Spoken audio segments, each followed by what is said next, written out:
Hi, it's Ashley and I'm back with another video. Today we're going to be talking about how you can make an easy Noel banner using this gorgeous sparkly paper, and you definitely want to try it.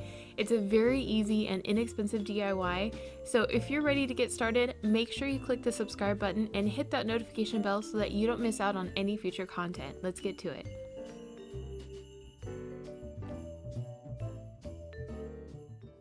The materials for this project are 1 sheet of silver sparkle paper, and then I'm using 1 sheet of white kraft board and 5 sheets of the black kraft board. Also, we'll be using some ribbon as well and some adhesive. So let's go ahead and get started with cutting this. We'll be using our light grip mat, and we'll just apply this in here. Make sure that you have this secured really well to your mat, and then we're going to load it in. We're using the fine point blade for this project. We'll just press go for it to start.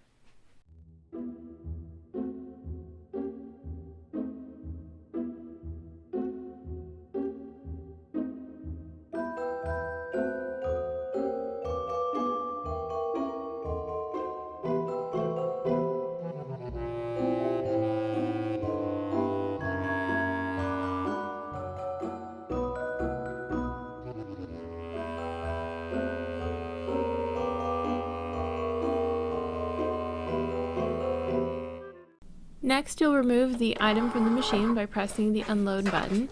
Flip your mat over and we'll unload it from the mat. Take your time to make sure that you remove it carefully, just by folding the mat backwards away from your project. And as you can see, all of the little pieces end up on the mat, so you'll have to clean your mat afterwards, but go ahead and take your project, and you may have to kind of work with it a little bit because it is a thicker kraft board. It will try to stay attached to the backing there. And just any spots that were missed by your mat, go back and just remove those from the project. And once you have everything weeded and ready to go, then we can work on cutting the next piece. This is when you can break out your scraper tool and start removing the extra pieces from your mat.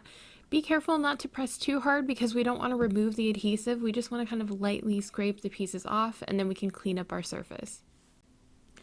So the next step is to load our sparkle paper onto our light grip mat.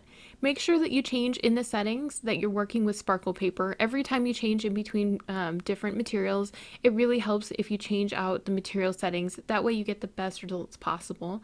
And go ahead and smooth this down completely, and you can also use a brayer if you'd like to make it smooth down even more. Load it into the machine using the arrow buttons, and then we'll press the Cricut symbol when we're ready to start.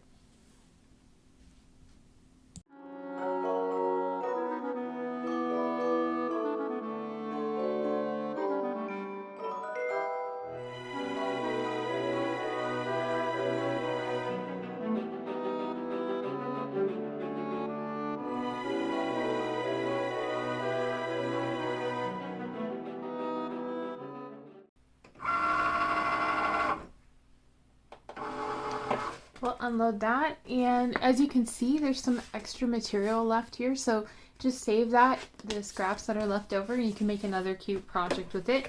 Let's unload this from the mat. So I'm just turning this over,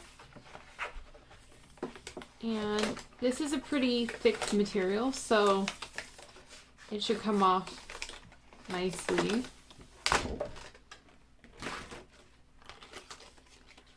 Oh, here we go. Oops. Now we have our little kind of stars, and then we can set this aside for another project later. Our next step is to load our kraft board onto the mat. We're going to be using this to cut out the backgrounds for our banner as well as the letters for the banner. Also, make sure whenever you're working with a new material, as always, check the settings and make sure that you've switched to the correct material type. We're still using the same blade, so all we're going to do is load this in, and then we'll be cutting, I think it's 5 sheets total.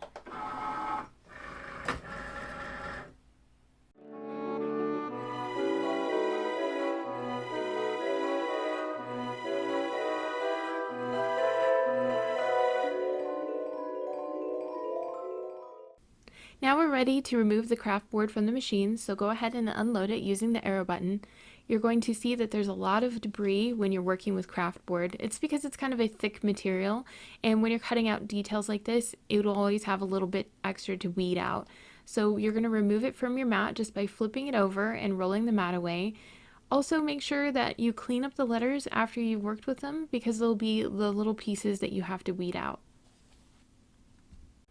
So you do get a nice result. You just have to make sure that you go back in and you weed the little leftover pieces that were cut off of there. So you could switch to something like cardstock too if you wanted to, but I wanted this to be really durable and to be something that I could use multiple years in a row.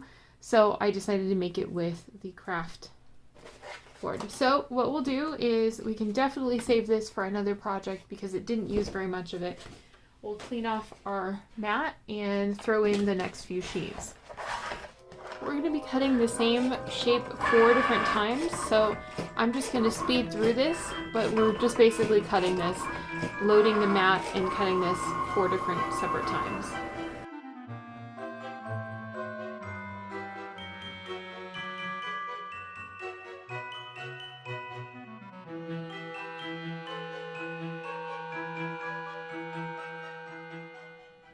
I have our work surface here covered, and all of the items are out that we're going to be using, including some inexpensive ribbon and some Dollar Tree multi-purpose spray glue. So what I'm going to do is take our little circles here, and we're going to run the ribbon through first before we do anything else. And the reason for this is when we layer our banner on here, our ribbon won't be moving at all. So we want to make sure that we have our ribbon preset exactly where we want it first before we do anything else. So I want to make sure I leave plenty of space on the sides of this so that when I hang it up, it has a lot of extra slack for hanging.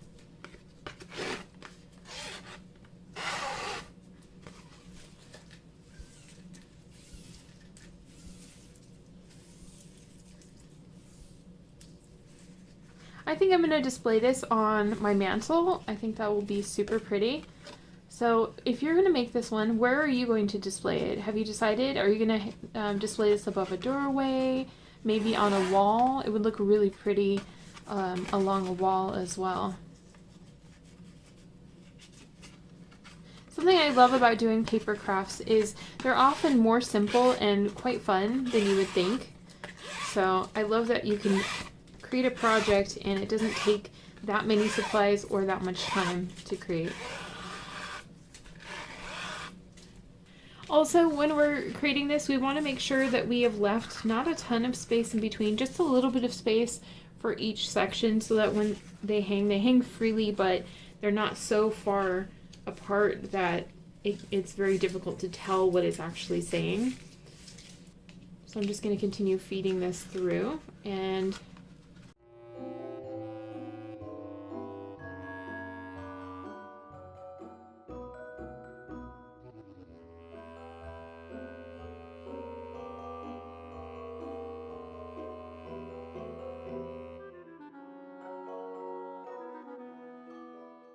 let's start building some of the different layers here. I'm going to use spray adhesive for this example, but if you want something that doesn't take very long, I would definitely recommend using something like double-sided tape. If you do use spray adhesive, you're going to have to wait a lot longer for the dry time. So I built it with spray adhesive, but I think that double-sided tape would be great if you're looking for a super quick craft idea. Also, make sure to put something with some weight on it just to make sure that it dries flat. I'll add some Dollar Tree double-sided tape to apply these little letters in the center. I don't think the adhesive will stick as well with this, so that's why I'm using the double-sided tape.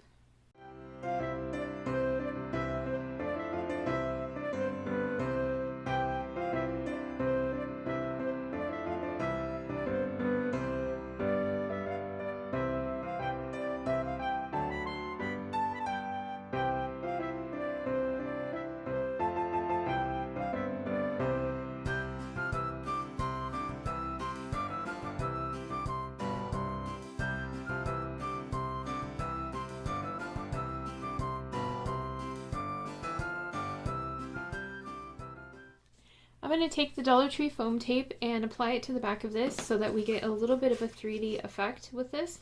It'll sit forward just slightly.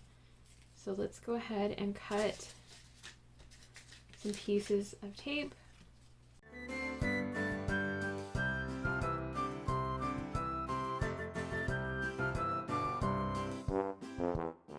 And the nice thing about this is if you do use the 3D tape, it'll give you a little bit of room for your ribbon to be adjusted behind it, which is why I think the 3D tape will be the most handy option. You could glue it down completely using regular glue, but you will be unable to move the ribbon behind it afterwards. So just something to keep in mind.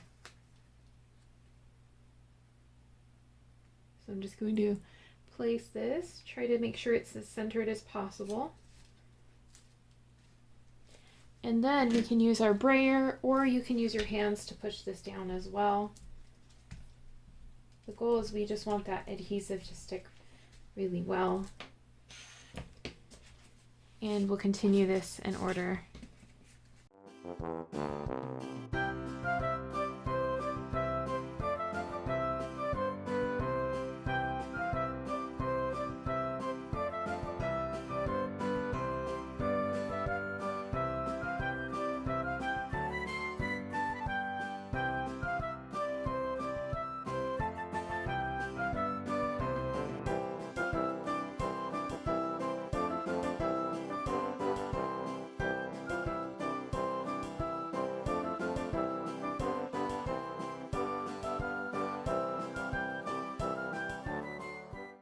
And here's our completed project. And now you can figure out where you want to display it. Can go pretty much anywhere and look awesome. I love projects like these. They're so easy and fun to make. If you haven't yet, make sure to click the subscribe button and hit that notification bell so that you don't miss out on any future content, and I have a bunch coming up for the holidays. I hope you're having a wonderful week.